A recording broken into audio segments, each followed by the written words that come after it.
Ngayong araw nga pala ay babiyahe kami mula dito sa Greenland pauwi ng Pilipinas at sasakay kami ng 6 na eroplano at aabutin ng 10 araw bago kami makarating ng Pilipinas. Kung gusto mong malaman paano nangyari ito, tara samahan nyo kami sa aming journey. Ang Greenland nga pala ay isa itong kontinente sa North America. Pero politically, ito ay under territory ng Kingdom of Denmark kung saan nakabase sa Europe. Ang Greenland din ang isa sa pinakamalaking isla sa buong mundo at ito ay binubuo ng 80% na yelo ang kanilang lugar kaya malamig ito sa buong panahon. Grabe mga kabayan, hindi pa rin ako makapaniwala na nadala ko ang buong pamilya dito sa Greenland at isang taon na nga ang nakalipas at ngayon ay magbabakasyon na naman kami parang kailan lang nung dumating kami dito sa Greenland.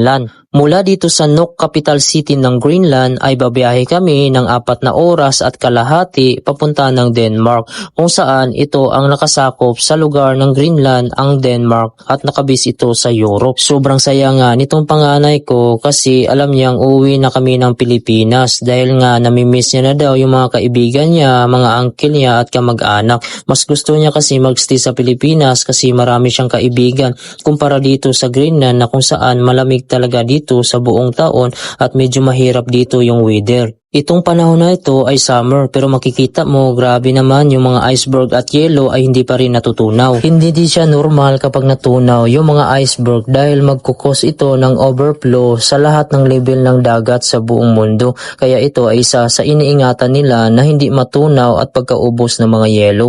Kaya kung napapansin nyo, wala kayong makikitang tumutubong kahoy dito sa Greenland at ilang sandali pa ay nakarating na tayo dito sa Denmark kung saan talagang sabik na sabik kaming makakita ng tunay na green, mga halaman, puno at masubukan naman naming hindi magsuot ng jacket. Makasuot lang ng short, t-shirt at hindi na kailangang magsuot ng makakapal dahil nga sa Greenland dahil malamig sa buong taon ay kinakailangan mong magsuot ng jacket. Sapatos, gloves, bonnet para hindi kalamigin. At dito na nga ay paunti-unti na kaming bumababa dito sa airport ng Denmark kung saan ramdam na namin yung pagkainit sa aming katawan. Paano nga ba naman sa Greenland ay kahit summer doon ay umaabot sa 4 degrees Celsius yung temperature. Kaya pagdating namin dito sa Denmark ay medyo nag-adjust yung katawan namin dahil dito ay hindi naman siya sobrang lamig at hindi din sobrang init. Pagdating namin dito sa Denmark ay hindi muna kami uuwi ng Pilipinas dahil nagpasya kami na magbakasyon muna dito sa Europe. Ang Greenland kasi ay mayroon kaming ginagamit na Schengen visa kung saan ito ay magagamit namin sa pag-ikot sa buong Schengen country dito sa part ng Europe. Magstay lang pala kami dito ng 2 gabi sa Denmark bago kami didiretso sa next destination namin sa Paris, France. Pagdating namin dito sa Denmark ay naghanap na lang kami na marintahan ng bahay. Mas gusto ko kasi yung bahay ang rintahan namin kasi medyo mura kaysa sa hotel at makapagluto ka pa, makapaglaba. Hindi kagaya sa hotel na hindi ka makapagluto doon at madalas walang rice doon. Tayo mga Pilipino kasi mahilig tayo sa rice kaya yun ang pinili ko na marintahan namin yung bahay. Ang ginawa lang naman namin dito sa Denmark ay pinasyal namin yung mga bata sa zoo at pumasyal din kami dito sa city nila kasi nga ito yung first time ko din na pumasyal dito. At pagkatapos namin dito sa Denmark ay didiretso na kami sa Paris, France kung saan mga kabayan ito na yung pangalawang eroplano na sasakyan namin. Dahil nga gusto naming ipasyal yung anak namin sa Disneyland at ma-experience nila. Kami mga kabayan, matanda na kami ng misis ko pero mas iniisip namin yung kapakanan ng mga anak namin na kung saan hindi naman sa lahat ng panahon ay bata sila. Hanggat maaari mga kabayan, kung bata pa sila at may pagkakataon, ipasyal natin sila sa gusto nilang lugar. Mula sa Denmark papunta ng Paris, France ay babiyahe lang naman kami ng 2 oras bago kami makarating. Nung dumating kami dito sa Paris, France ay nagrent din kami dito ng bahay na kung saan pwede kang makaluto. Nagulat nga ako dito sa France kasi nga hinahanap ko kung saan yung aircon nila. Wala pala silang aircon dito. Electric fan lang yung gamit nila dito. Meron akong nakita dito heater. Kung saan mga kabayan medyo nainitan kami kasi yung temperature ay umaabot sa 22 to 24 degrees Celsius. Samantalang sa Greenland ay umaabot ang temperature sa summer sa 4 to 10 degrees Celsius kaya medyo malayo talaga at nag-a-adjust pa yung katawan namin. Ang una namin pinuntahan dito sa Paris, France ay itong Disneyland kung saan ito ito ang madalas sinasabi ng mga anak namin na gusto na nila mapuntahan dahil nga madalas silang nanonood sa TV. At tuwang-tuwa nga sila nung pagkadating dito dahil nga ito yung first time na mapuntahan nila ito at ma-experience nila yung fireworks sa gabi. Syempre, tuwang-tuwa din yung misis ko kasi ito daw yung isa sa pinapangarap niya noong kabataan niya. Ako kasi mga kabayan, masaya na ako kapag nakikita ko yung pamilya ko na masaya sila. Pangalawa namin pinuntahan itong Eiffel Tower na kung saan mga kabayan, ito ay pinapanood ko lang dati sa Lovers in Paris nung kabataan ako. Sumakay din kami dito sa malait na cruise ship nila kung saan umiikot sa ilog nila at makikita mo dito yung Eiffel Tower. Pagkatapos ng 3 gabi namin dito sa Paris, France, ay balik na naman kami sa Denmark kung saan dito kami mag-i-exit pauwi ng Pilipinas. Kasi nga ang Denmark, ito ang nakasakop sa lugar ng Greenland na kung saan dito kami mag-i-exit papunta ng Pilipinas. Mula dito sa Paris, France ay babiyahe kami sa Denmark na 2 oras na naman at ito yung pangatlong eroplano namin. Mag-i-stay lang pala kami ng 1 gabi sa Denmark kung saan naghanap na lang kami dito ng hotel kasi nga kinabukasan flight na namin pauwi ng Pilipinas. Medyo napapagod na din kami sa aming biyahe kasi nga ito na yung pang-6 na araw namin at pangatlong eroplano. Lalo na pag may kasama kang mga bata ay madalas nagtatakbuhan lalo na pag nasa labas kayo at may mga dala pa kami mga gamit. Kinabukasan ay nandito na kami sa airport ng Denmark kung saan nagkita kami dito ng kapatid ko na babae dahil siya ay papunta ng Greenland kung saan magtatrabaho siya samantalang kami ay pauwi ng Pilipinas para magbakasyon. Medyo nalulungkot nga siya kasi papunta siya ng Greenland, ito yung unang abroad niya at mag-isa lang siya doon. Bali ito na pala yung pang-4 na eroplano namin mula dito sa Denmark papunta ng China kung saan babiyahe kami ng 11 hours. Hamakin mo yun mga kabayan, 11 hours kang nakaupo ng tuloy-tuloy tapos pagdating mo ng China ay connecting flight ka na naman pauwi ng Pilipinas. Bali ito na din yung pang-7 araw namin na biyahe. Grabe, naramdaman na talaga namin yung pagod sa aming katawan pero yung mga anak namin parang walang kapaguran. At sa 11 hours nakarating na nga kami dito sa China, Shanghai. Bali mag-layover pala kami dito ng 8 hours mga kabayan. Yun ang antayin namin bago na naman kami maka-flight China to Manila na kung saan babiyahe kami ng 4 na oras bago kami makarating ng Maynila. Pagkatapos ng 8 hours na pag-antay namin dito sa China at ito na nga ay pauwi na kami papunta ng Pilipinas mula dito sa China. Sobrang saya na nga ng mga bata kasi nga alam nila na malapit na kami sa Pilipinas. Bali ito na pala yung pang-5 eroplano na aming sinakyan at ito na din yung pang-9 na araw na kung saan mga kabayan madaling araw yung dating namin sa Pilipinas at yun na yung pang-10 araw at nakalapag na kami dito sa Ninoy International Airport na kung saan sobrang saya ang makikita sa aming mga muka at nararamdaman. Ayan, sa wakas na dito na din kami sa Maynila mga kabayan, no? Pero dadaan muna kami ng immigration ba yan? Hinahanap pala yung kuan mga kabayan, yung arrival card. So hindi pa ako nakalagin, nakalimutan ko mayroon pa palang arrival card. So gagawa pa tayo dito bago tayo makapunta dun sa may bagay at makuha at bago tayo makalabas. Dumating pala kami ng madaling araw dito sa Maynila na kung saan mga kabayan, kailangan muna naming mag-stay dito sa hotel sa Maynila kasi uuwi pa kami ng probinsya. Yun na yung pang-6 na eroplano. Natagalan pa nga kami doon sa immigration mga kabayan dahil nga kailangan pa pala ng arrival card na kung saan hindi kami nakalagin at natagalan kami sa paglabas. Antok na kami at talagang pagod na pagod. Kinabukasan ay babiyahe na kami pauwi ng aming probinsya na kung saan ito na yung pang-6 na eroplano. Sobrang saya na nga namin mga kabayan para makita namin at makapiling ang aming pamilya. Nararamdaman na namin yung init, yung amoy ng kalsada, yung ingay ng paligid na kung saan ito yung nakasanayan namin. Ito yung na-miss namin mga kabayan kaya gusto naming umuwi ng Pilipinas para makapagpahinga sa malamig na lugar. Bakit kaya tayo mga Pilipino tuwing nag-a-abroad ay sobrang saya natin na makauwi sa Pilipinas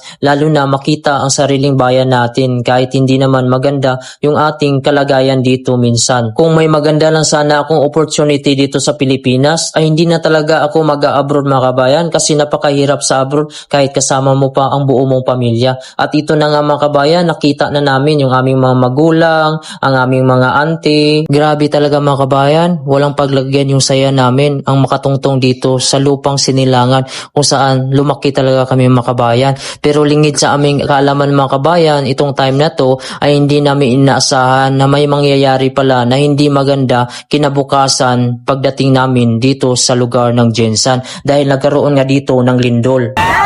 Tabang Lord! Lord!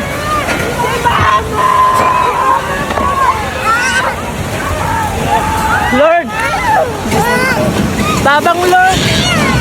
Lord!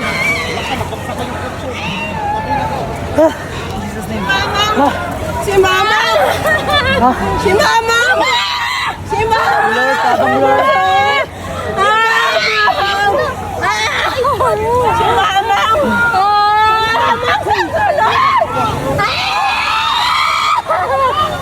Nagkape kami!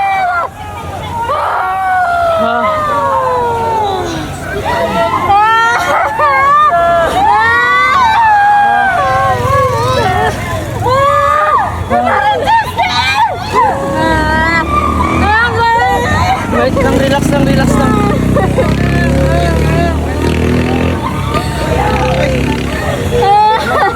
Jesus Lord. Grabe mga kabayan, no? Nabagsakan yung sasakyan ng kasama namin, naka-check-in dyan sa loob. Ito, tinatanggal nila kasi siguro para makaalis na to. Pero damage na to. Makatakbo pa naman ito. Mabuti hindi na timingan paglabas nila. Kasi kung na-timingan mga kabayan, delikado. Ayan, oh. Dito kami naka-check-in na yan. Ayun mga kabayan, bali dito lang muna kami sa labas. Kanina pa kami dito, siguro may 1 oras na. At medyo uhaw na at nagugutom. Pero mayroon naman kaming nahingian dito na tubig. Hindi lang kami makabili kasi yung pera namin gamit sa loob ng bahay, hotel. So hindi din kami pwedeng pumasok dahil may mga aftershock pa. At napakadelikado mga kabayan, pag pumasok ka dun, baka mabagsakan. So may mga ambulance pumasok dito banda sa amin. Parang mayroon atang re-rescue sa loob. May nabagsakan sa loob? Kaya nabagsakan sa silod?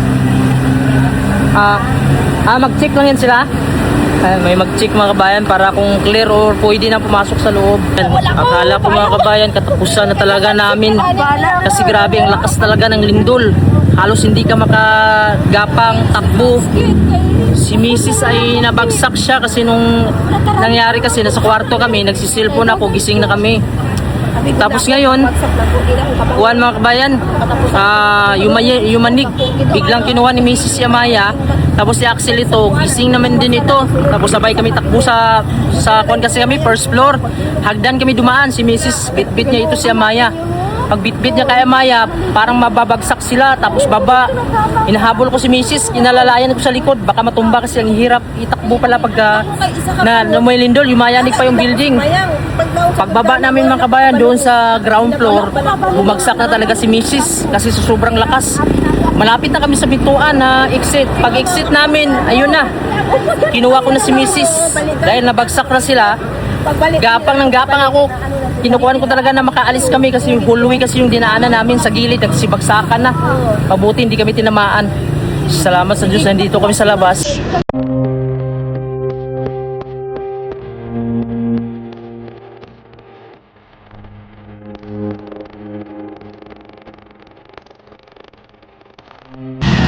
Hingi muna kami ng tubig dito sa tindahan kasi hindi kami makapasok dun sa bahay dahil naglilindol.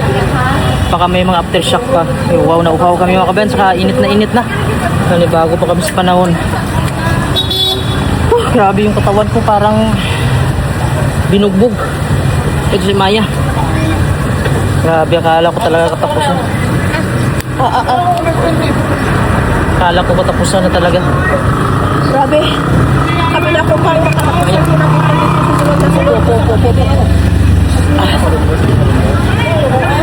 muna kami dito.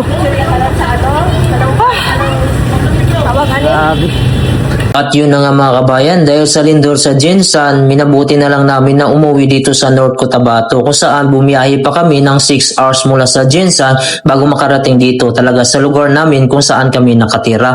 Balak pa nga sana namin magbakasyon dun sa Jinsan, mabuti na lang at ligtas kami at walang na masamang nangyari sa amin sa lindol. Sa 10 days na biyahe namin mga kabayan at 6 na eroplano bago kami makarating dito sa probinsya namin at 6 na oras na biyahe mula sa Jinsan papunta dito sa bahay namin. Pinapasalamatan ko pa rin yung Panginoon na niligtas niya kami sa kapahamakan at safe kaming lahat. At hanggang dito na lang po mga kabayan. Maraming salamat po sa panunood. Sana nasiyahan kayo at nagkaroon kayo ng idea about sa aking vlog. Kung suportaran nyo ang aking video mga kabayan, gagawa pa ako ng maraming video patungkol sa buhay ko sa Greenland at pag-abroad. Pwede nyo bang i-follow yung aking Facebook page? Maraming salamat at ingat po kayo palagi. God bless you all po. May parking na pala dito. Ay,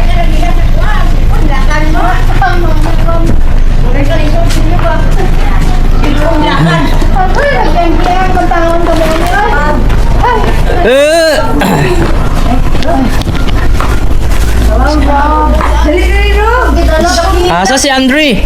Hola, Andre! Andre! Asa si Andre? Asa na ang pasalubong nyo kay Andre? Hala, naligo na. Ano na ilang gas-gas yan now? Unsa si...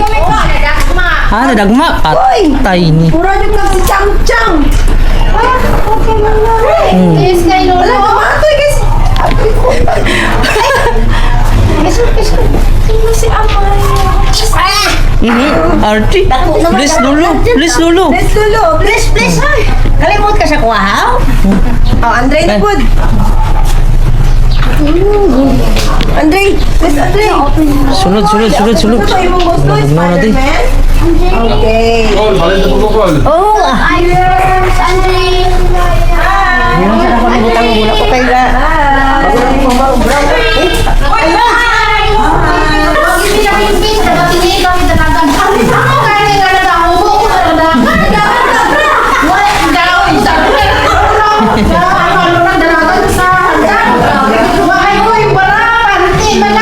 Ay, kumusta?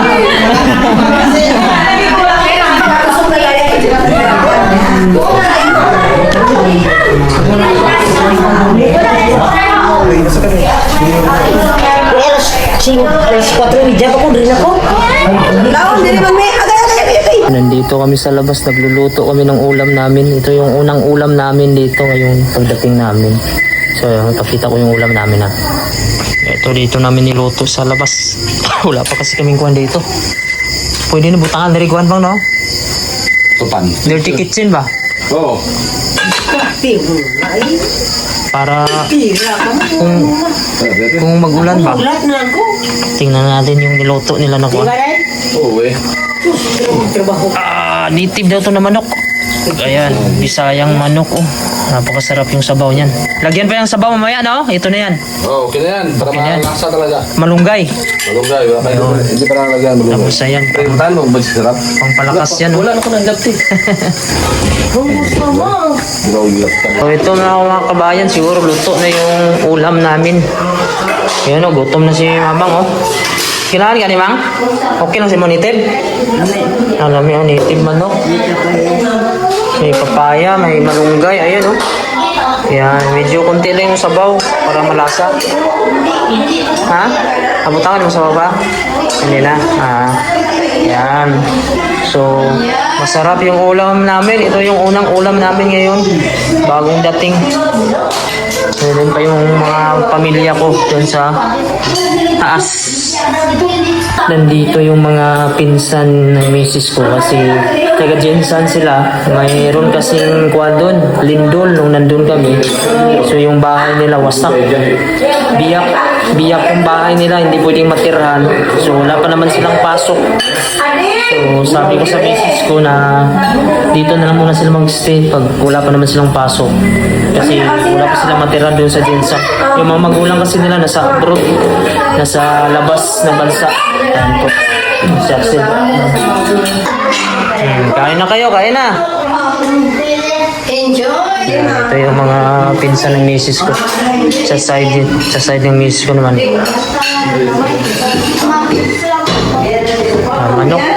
Manok yung ulam.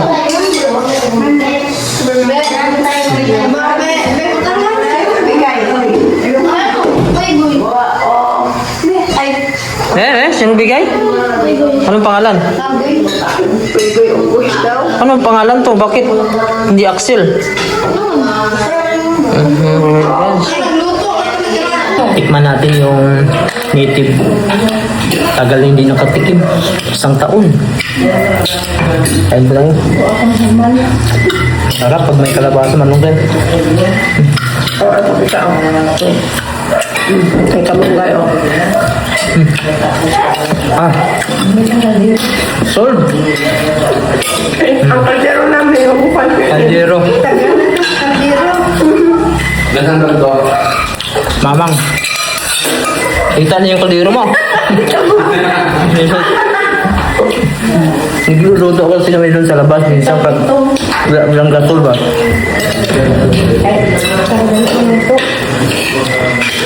May buto. Napakasarap. Okay lang, dira. Papaya, wala? Ang pinaka, kaya.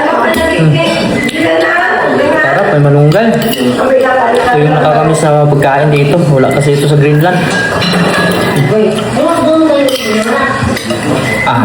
Oh ito, papaya. Yung gusto ko to. Medyo hinog-hinog na oh. Kahit tayo ay Kamis. ngipon.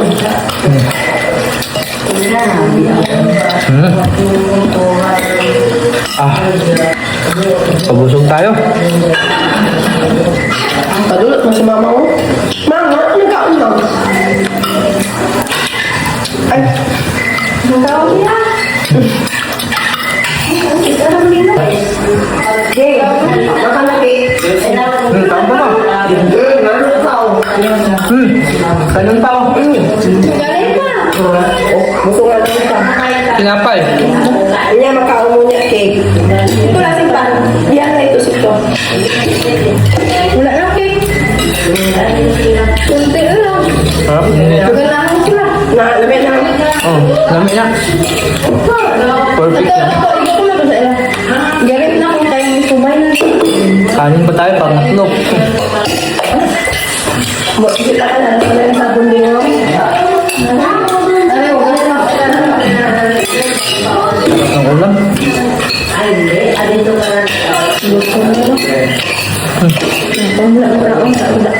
Amo na kapalit manok. Lingki. Jeng, makalagi, Jeng. Ano kilo? Diyan. So, ito na lang. 280 daw ang kilo dito ng native. Native manok. Ay, pondo na, sa lingki. Sa tuwa, wala na manok ito na. Wala ka, Pe. Maghanap. May manok kasi kami yun, nandun pa sa bukid. Gawa na kami dumating, hapon na. Tilapia na lang. Isda na lang, tilapia. Pag ipagpaway, tapos imasak mo. Para presko yung lawas. Ito na yung ito. Gusto ka na.